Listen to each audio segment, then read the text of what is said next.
Welcome to the STA Compact Service Training Program. This section of the training program is designed to give you a general look at the unit so you can become familiar with it before a more in-depth look within it. We will be covering the electrical and mechanical layout of the unit.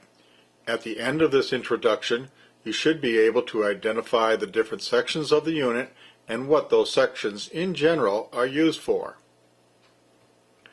The STA Compact is an automated laboratory piece of equipment designed to diagnose and monitor coagulation abnormalities. The unit's operating system is DOS and capable of performing clotting and chromogenic assays on plasma samples. Two measurement principles are used to make this measurement. Let's look at the front of the unit. The left door gives you access to the floppy drive, circuit boards, and the power supply LEDs. The LEDs show you that the unit power supply and fuses are okay and in working order. If the unit is on, all LEDs should be on. The floppy drive is used for backing up your files, software updates, and allows use of the service disk, which gives you access to the service options.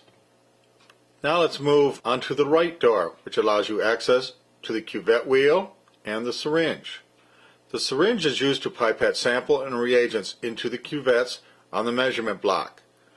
Replacing the syringe tip is a key maintenance item to ensure accuracy and good precision. The cuvette wheel holds approximately 1,000 cuvettes.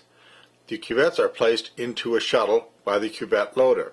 The shuttle then moves the cuvette to the measurement block. In addition, this is where you find two micro switches.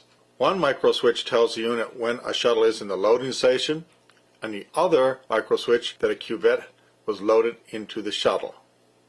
The front plexiglass cover lifts up, allowing you access to the pipetting head, arm 1, and the inside of the unit. The unit will shut down unless the service disk is in the floppy drive or the door safety switch is bypassed. By opening the front cover, you have access to the 3 needles. Needle 1 picks up sample, quality control, calibrators, desorb, and Owen-Cohen buffer only. Needles 2 and 3 pick up reagents. The multi-pipetting board is also being shown so that you are aware of the liquid level detect wires and the LEDs, which are common issues for liquid level detect problems. Recommend you locate them and look at them while in operation at a convenient time. In the back right corner is the temperature regulation board. Also, arm 2 is at the far right. You can see the Z motor here. This Z motor is the same motor that's used for moving the needles up and down. Note, cap piercing units have a different, larger motor because it is a cap piercing motor. You can also see the rubber boot, which is an expendable item. This is also a good view of the measurement block, which is divided into 2 sections. Front 16 sections are incubation wells, which are kept at 37 degrees C. There are 4 measurement wells, and note that the wells are counted from back of the unit to the front. 1 through 16 are incubation wells, 1 through 4 are measurement wells. This is also a good picture of the chronometry analog board for clotting tests and the A to D photometric measurement board for optical measurements. In front of the measurement block sits the waste container for the cuvettes. The cuvettes are disposed of here after the measurement cycle. The cuvette waste drawer rides in and out on a steel guide rail. Below the plexiglass cover there are 2 drawers. The one on the right is the product drawer and is used for reagents, quality control, and calcium chloride. The one on the left is used for samples and Owen-Cohen buffer.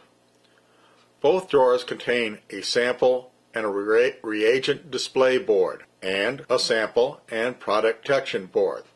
They are easily removed by putting 2 fingers under the display board at the front of the unit and lifting up. Most common problem for one spot not to be read is pieces of label blocking the light path of the detectors. Cleaning will resolve those issues. There are 2 drawer motors in the back which move the drawers in and out. In the back of the reagent drawer you can see the wash wells for the 3 needles. They should never overflow. They should be able to hold solution. Quality control issue and the #1 failure for many years with the STA Compact is wash wells overflowing due to the failure of the EV valve or BBs in a wash well. The right side of the unit is divided into compartments. For the most part, each compartment supports different systems within the unit. The left section supports the fluidic system for the 3 needles. From the top down, you have a pipetter assembly, which picks up the reagents and samples for needles number 1, 2, and 3. A little to the right is the block of 3 EV valves, which control which needle is being used. Below that, you've got a Velcor pump, which pushes cleaning agent through the needles for washing. And note, there should never be any air bubbles in the tubing between those assemblies. Bottom of this section is the cooling reservoir bottle, which is used for cooling and heating of the product drawer and the measurement block. This can be filled almost to the top with glycol or water. Water was used for many years and was switched to glycol to prevent unit from freezing during shipments. At the top center section you have the optical module, which supplies the light for the chromogenic tests. To the right of that, the EV valves for arm number 2, which moves the cuvettes from the shuttle to the wells. Below that, at the bottom center, you have the cleaning solution bottle and the waste bottle. Now to the far right. At the bottom, far right, you have the clean reservoir bottle, which gets its cleaning solution from the large cleaning reservoir, which we mentioned earlier.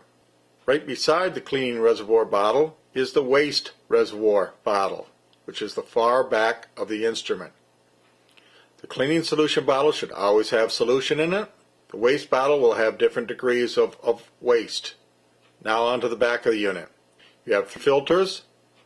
On the top right, you have the connectors for the VGA monitor, the printer, the LIS. Onto the left side. Here you're going to see the fuses on the bottom front, and on the left side you're going to see the power on switch and the 2 main fuses. This is also where the serial number to the instrument is located. That concludes introduction to the operator training session. Thank you very much for your time.